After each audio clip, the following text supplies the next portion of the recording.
My name's David Nicholls. I'm the author of the novel One Day. I'd heard that people were reading it on public transport. People very excitedly tell me I saw 3 copies in the tube today, and that's always really exciting. That was always sort of my ambition, is for people to be so engaged in the book that they miss their tube stop. But I'd never actually seen anyone reading it until the other day. Someone was about 2/3 of the way through. A woman sat next to me, and I'm sort of froze. I'm not sure what you're meant to do. I thought if I'd said I wrote that, it would sound strange, or she wouldn't believe me, or maybe she wasn't enjoying it. But I was looking over her shoulder. I could work out where she was, and I kept waiting for her to laugh at a bit that was coming up, and she didn't laugh. So I decided to sit somewhere else in the carriage. Too stressful. Well, the first thing to say is I hate being in a car. I really hate it. It's the worst place in the world for me. I hate driving. I hate being driven.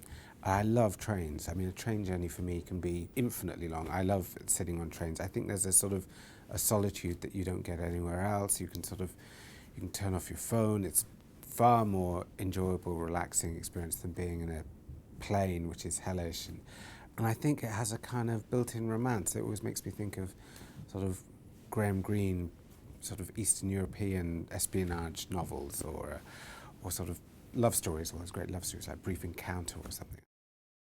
I always think of that fantastic, as one of my favourite films, the fantastic scene between Cary Grant and Eve Mourisant in North by Northwest, the sort of seduction in the restaurant car of the train. I mean, it's a wonderful, sleek 1950s train, and of course it's Cary Grant as well, but it has a real a fantastic sort of sophisticated, suave quality to it. The sort of the cocktails and the sort of wonderful sleeper compartments. I always think that's that's train travel at its most attractive. But I suppose the flip side of that is another film I'm very fond of, made about the same time, but a very different feel to it. The British film Billy Liar, sort of mid-50s, late 50s. Which builds up to this kind of key decision that the character has to either decide to stay at home or go off on the train to London with Julie Christie. I always think that has a lovely kind of melancholy, bittersweet quality, very British, very 1950s, sort of black and white and quite sad. That's another scene I like very much.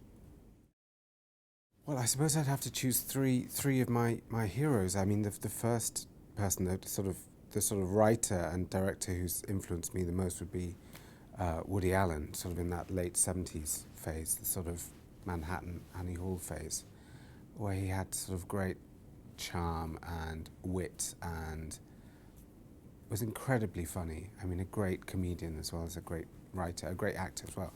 I love that era of both of filmmaking and of screenwriting and of comedy.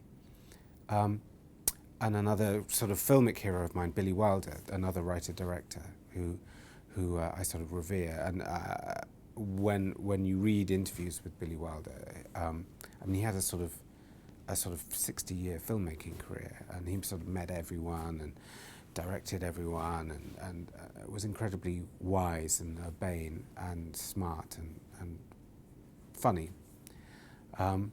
We were talking earlier about sort of trains in film and literature, and one of my favourite books is Tender as the Night by Scott Fitzgerald, which has a wonderful sequence where the main family, the Diver family, take a train journey across Europe.